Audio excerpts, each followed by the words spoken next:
আগামী ৬ মাসের মধ্যেই দেশে শুরু হতে যাচ্ছে অ্যালোজেনিক বোন ম্যারো ট্রান্সপ্লান্ট। এতে মাত্র ১০ থেকে ১২ লাখ টাকার মধ্যে ব্লাড ক্যান্সারের রোগীরা বহুল প্রতীক্ষিত এই সুবিধা পাবেন। গতকাল সকালে বঙ্গবন্ধু শেখ মুজিব বিশ্ববিদ্যালয়ের সঙ্গে ভারতের বিখ্যাত টাটা মেমোরিয়াল হাসপাতালের এ বিষয়ে একটি সমঝোতা স্মারক সই হয়। বর্তমানে দেশের বাইরে গিয়ে এই চিকিৎসা নিতে হলে ৪৫ থেকে ৫০ লাখ টাকা খরচ হয়। প্রতিবছর রক্তরোগের ক্যান্সারে আক্রান্ত হওয়া প্রায় ১২০০ রোগীর বেশিরভাগেরই বোন ম্যারো ট্রান্সপ্লান্ট প্রয়োজন। অথচ ব্যয়বহুল এই চিকিৎসাটি সহজলভ্য ও নিয়মিতভাবে চালু না হওয়ায় বছরে ৮ থেকে ১০,০০০ রোগী অকালেই হার মানছে মৃত্যুর কাছে।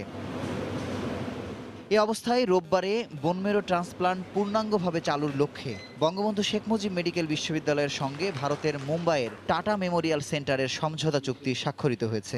এর ফলে ৩ মাস পর বঙ্গবন্ধু মেডিকেলে নিয়মিতভাবে অটোলোগাস ও ৬ মাস পর অ্যালোজেনিক পদ্ধতির বোন ম্যারো ট্রান্সপ্লান্ট শুরু হবে। আমরা টাটা মেমোরিয়াল সেন্টারে বাংলাদেশের চিকিৎসকদের হাতে কলমে প্রশিক্ষণের ব্যবস্থা করব। এতে বাংলাদেশের ব্লাড ক্যান্সারের বিভিন্ন ধরনের রোগীরা দেশে বসেই স্বল্প খরচে সর্বাধুনিক চিকিৎসা পাবে। স্বল্প খরচে ব্লাড ক্যান্সারের রোগীদের সর্বাধুনিক সেবার সুযোগ সৃষ্টি করতেই ভারতের সর্বাধুনিক হাসপাতালের সঙ্গে চুক্তি সই করা হয়েছে বলে জানিয়েছেন বঙ্গবন্ধু মেডিকেল বিশ্ববিদ্যালয়ের উপাচার্য। আমরা টাটা মেমোরিয়াল সেন্টারের চিকিৎসকদের প্রতি কৃতজ্ঞতা প্রকাশ করছি এই জন্য যে তারা আমাদের ডাকে সাড়া দিয়েছেন। তাদের সহযোগিতায় আমরা দ্রুত ব্লাড ক্যান্সারের রোগীদের সর্বাধুনিক চিকিৎসার সুযোগ সৃষ্টি করতে পারব।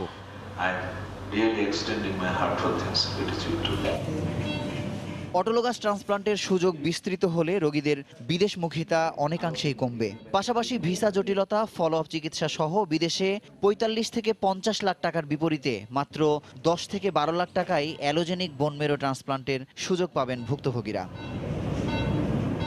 মুজাহিদ শুভ, সময় সংবাদ, ঢাকা।